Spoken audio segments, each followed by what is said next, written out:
The smell of pine and lake water hit me the moment I stepped out of Marcus's car. 3 months. 3 months since the bypass surgery had nearly taken me.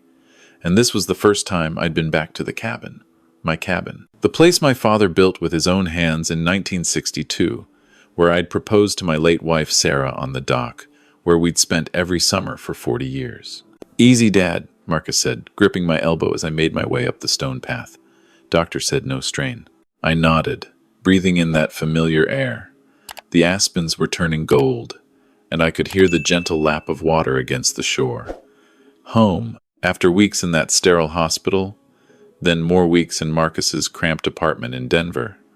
I was finally home. But something felt wrong the moment Marcus unlocked the door. The door I hadn't given him a key to. "Marcus," I said slowly, "how did you—" "Jessica had a copy made," he said quickly. Too quickly. "You know, in case of emergencies. Come on, let me help you inside." The living room stopped me cold. The furniture was gone. My father's leather armchair, the one I'd spent countless evenings in reading by the fireplace, gone. The oak coffee table Sarah and I had bought at an estate sale in Montana, gone. The worn Persian rug that had been a wedding gift from my parents, gone. In their place sat sleek white furniture that looked like it belonged in a downtown loft, not a mountain cabin. Chrome and glass everywhere. The warm, honey-colored log walls were barely visible behind huge modern art pieces in black frames. "What?" My voice came out as a whisper. "What happened to my furniture?" "Surprise!" A woman's voice rang out from the kitchen, and Jessica appeared, Marcus's fiancée of 6 months. She was wearing paint-splattered designer jeans and a self-satisfied smile. "Don't you just love it? I've been working so hard to get this done before you came home." I stared at her. "Where is my furniture?" "Oh, that old stuff?" She waved a hand dismissively. "Dad, honestly, it was falling apart. The moths were getting to that rug, and the chair smelled like, well, old person smell. We donated most of it. Got a nice tax write-off for Marcus, actually." The room spun. That chair had been my father's. The rug had been at our wedding. The coffee table had held every family photo album, every Christmas morning, every— "You donated my furniture?" I had to grip the doorframe. "Without asking me?" "Marcus said you'd understand," Jessica said, her smile faltering slightly. "You were so sick, and this place was so depressing. We wanted to cheer it up for when you got better. Modern, clean, healthy. The hospital social worker said your recovery environment is important." I looked at my son. "Marcus?" He wouldn't meet my eyes. "Dad, Jessica thought. She was just trying to help." "Help?" The word tasted bitter. "Where are Sarah's paintings?" Silence. "Marcus, where are your mother's paintings?" My late wife had been a watercolor artist. Nothing fancy, nothing that would hang in galleries, but she'd painted this lake in every season, every weather, every mood. 23 paintings that I'd kept exactly where she'd hung them. Our life together, captured in brushstrokes and light. "Those?" Jessica's voice had an edge now. "Marcus, I told you to talk to him about those." "They're in the shed," Marcus mumbled. Jessica said they clashed with the new aesthetic. I felt something crack inside my chest. Not my repaired heart, but something deeper. My son's mother's life's work, her soul poured onto canvas, shoved in a shed like junk. "Show me," I said quietly. "Dad, you should rest." "Show me. Now." The shed was worse than I'd imagined. Not the sturdy tool shed my father had built, but chaos. Boxes piled haphazardly, my belongings thrown in without care. And there, leaning against a wall, were Sarah's paintings. Some had water damage. One frame was cracked. I picked up a small one, Sarah's favorite, The Lake at Dawn, and saw a muddy footprint across the bottom. Someone had stepped on my wife's painting. I turned slowly. Jessica stood in the doorway, arms crossed. Marcus was behind her, looking at the ground. "We ran out of room," Jessica said defensively. "We were going to reorganize later." "Get out," I said softly. "What?" "Get out of my house. Now." Jessica laughed, actually laughed. "Your house? Walter, be reasonable. We've been taking care of this place for 3 months. Do you know how much work went into that renovation? The furniture alone cost $12,000. You should be thanking us. Thanking you.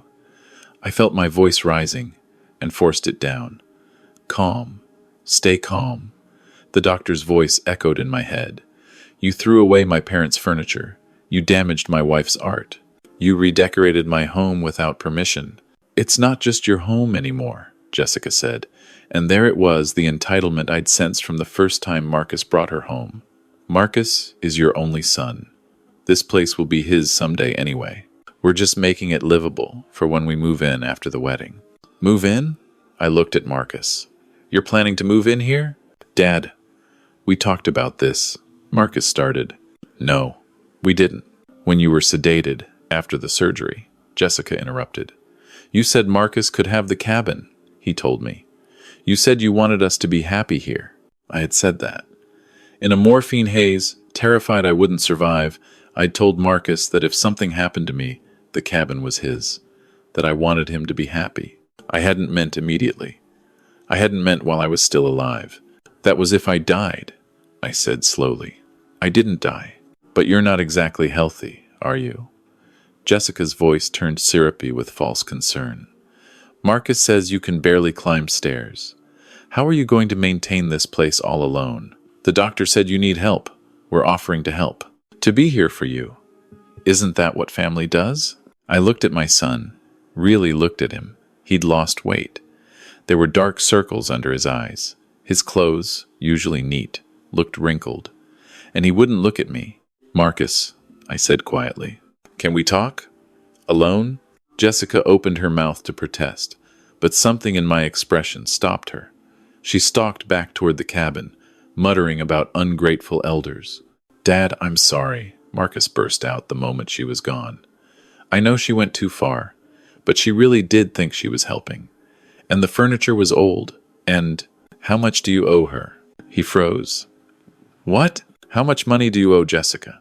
I don't. Son, I've known you for 32 years. I know when you're trapped. How much? His shoulders sagged. 48,000. I took out loans for the engagement ring, the wedding she wanted, the apartment deposit she said we needed. She keeps saying when we're married her trust fund will kick in and we'll pay it all back, but... He looked up at me, and he looked 12 years old again. I think I made a mistake, Dad. My heart broke for him. Why didn't you tell me? You were dying. You were in the hospital with tubes everywhere, and I couldn't. I couldn't burden you with my problems. I'm supposed to be the one taking care of you. Marcus. And then Jessica said, if we lived here, we could save money, pay off the debt faster. She said you'd want to help. She said you'd be happy to have us around while you recovered. She made it sound so reasonable. So you let her redecorate my home? I told her to wait. I told her to ask you first. But she said it would be a wonderful surprise, that you'd be so grateful.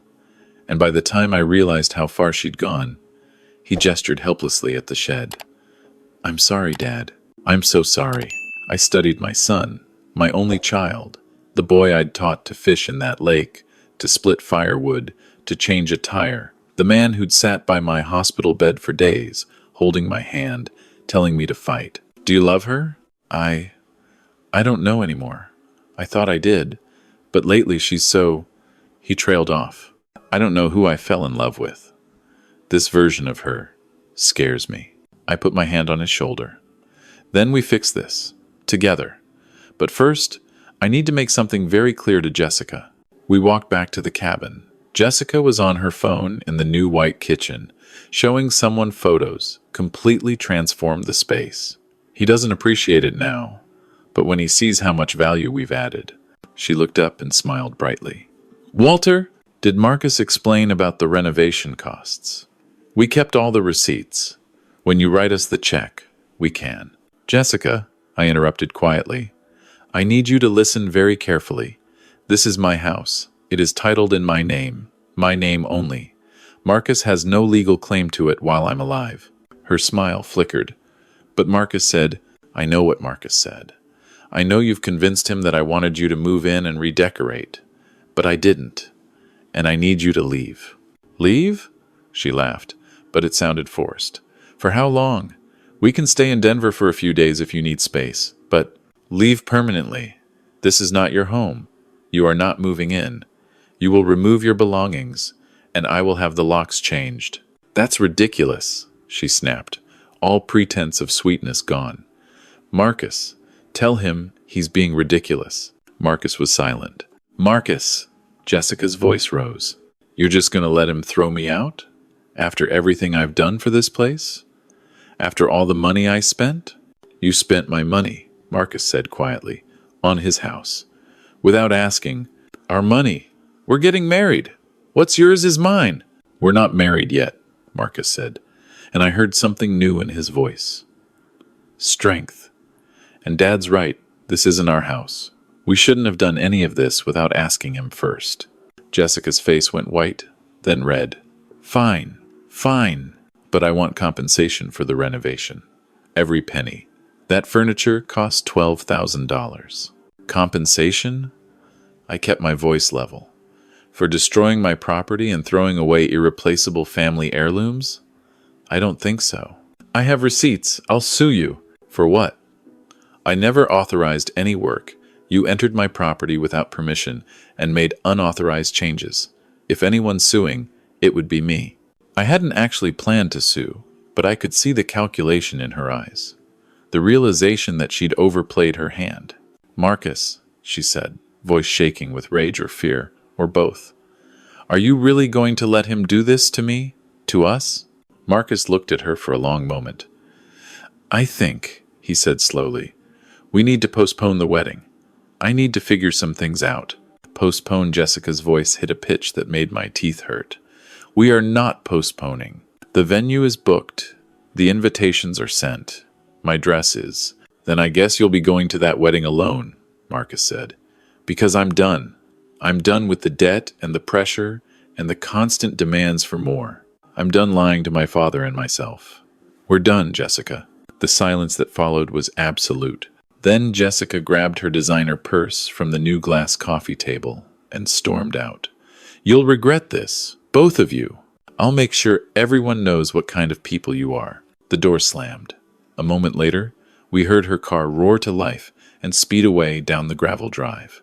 Marcus sank onto the white couch, head in his hands. "What did I just do?" "You stood up for yourself," I said, sitting beside him. "You chose truth over comfort. That takes courage, son." "I'm such an idiot. $48,000 in debt, no fiancée, and I let her destroy your home. The home can be fixed, and the debt, we'll figure it out together. You're not alone in this. I should be taking care of you, not the other way around. Family takes care of each other. That's how it works." I looked around at the cold, modern space that used to be warm and welcoming. So, I guess we have some redecorating to do. Over the next few weeks, we worked together to restore the cabin.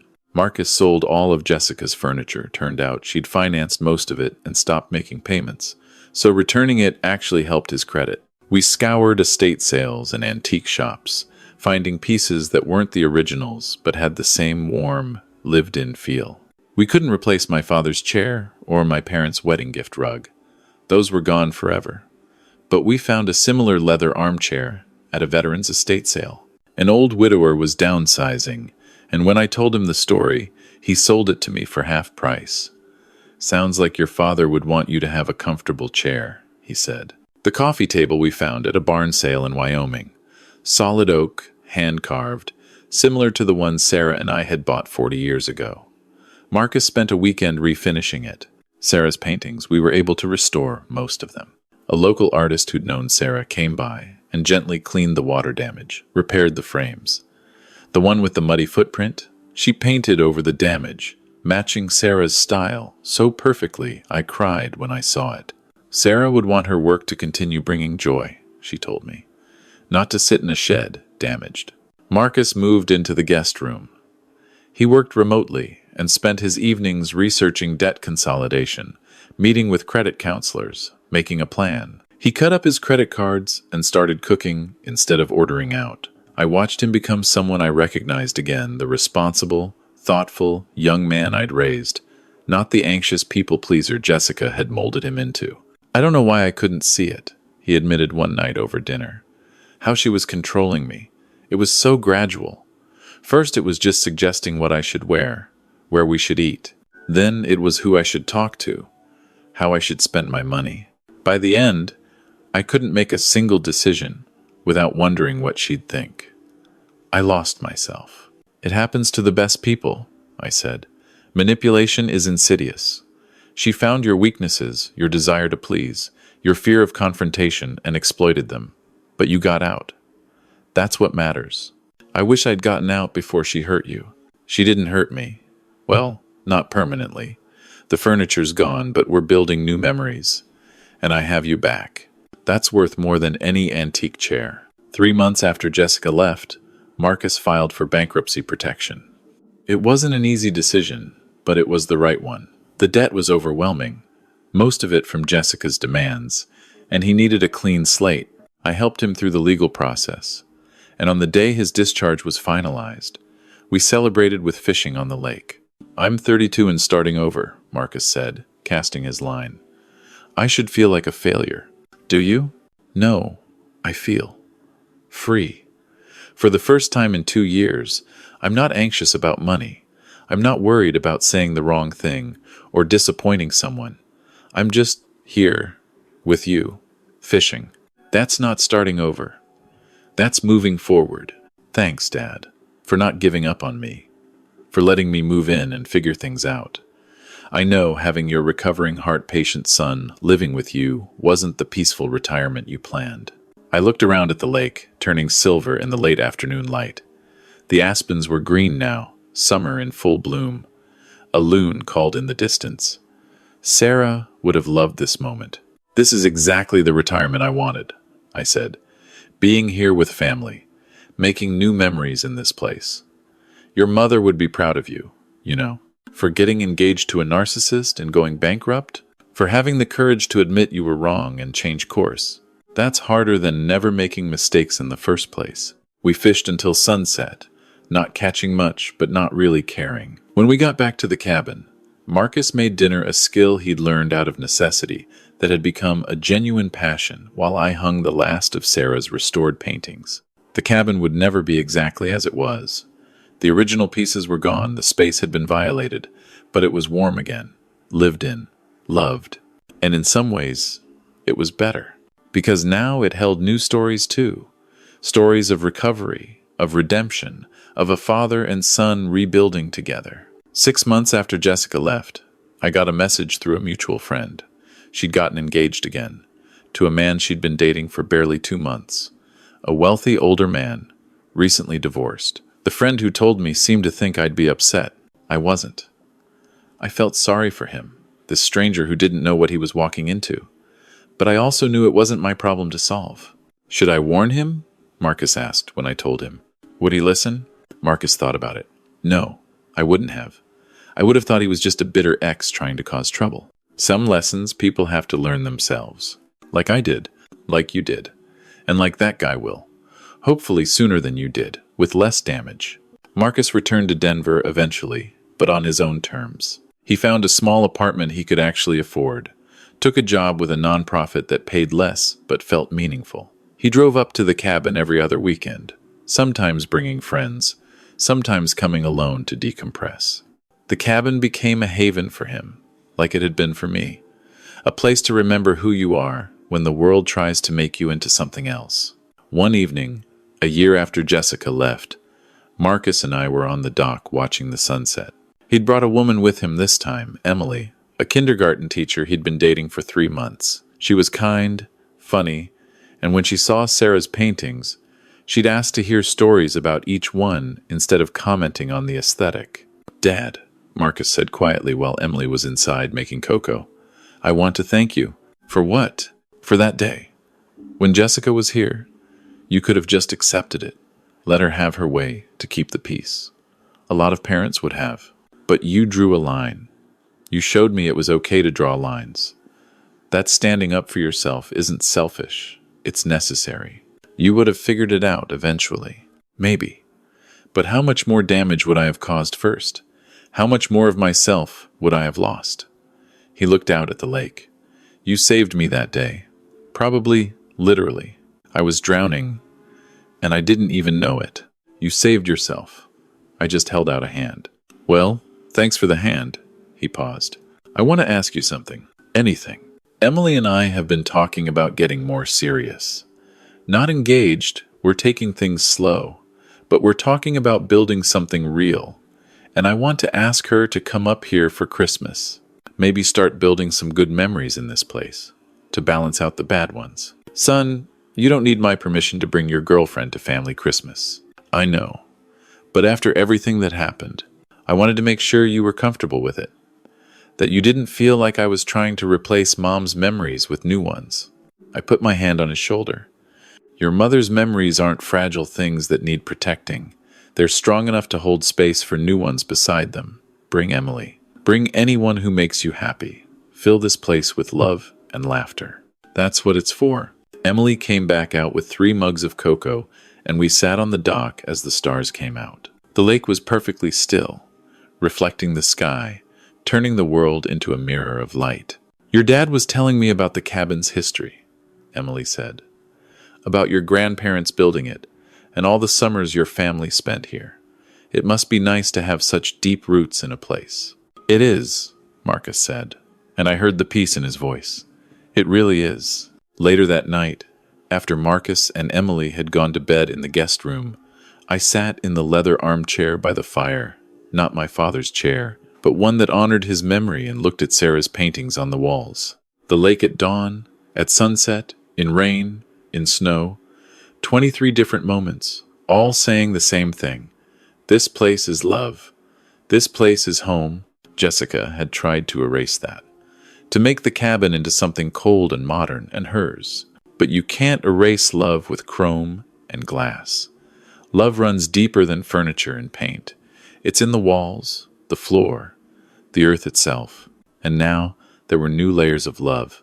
Marcus finding himself again, Emily's gentle questions about the paintings, the 3 of us laughing over Coco on the dock, new memories winding around the old ones like vines, strengthening the structure instead of breaking it down. I thought about that day, almost a year ago now, when I'd come home from the hospital to find my life rearranged by someone else's ambition. I'd been so angry, so hurt, but I'd also been clear. I'd drawn a line, and on the other side of that line, we'd found our way back to each other. The fire crackled. Outside, an owl called across the lake. And in that moment, in my restored home with my recovered son sleeping in the next room, I felt something I hadn't felt since Sarah died. Complete. The cabin and I had both been wounded, both been violated by someone who thought they knew better, who thought they could improve us by erasing our past. But we were still standing, still home, still full of love and memories and possibility. And Jessica? Wherever she was, whatever new person she was trying to mold into her image of perfection, that was her problem now. We had peace. We had each other. We had this beautiful, scarred, perfect place. And that was enough. More than enough. That was everything.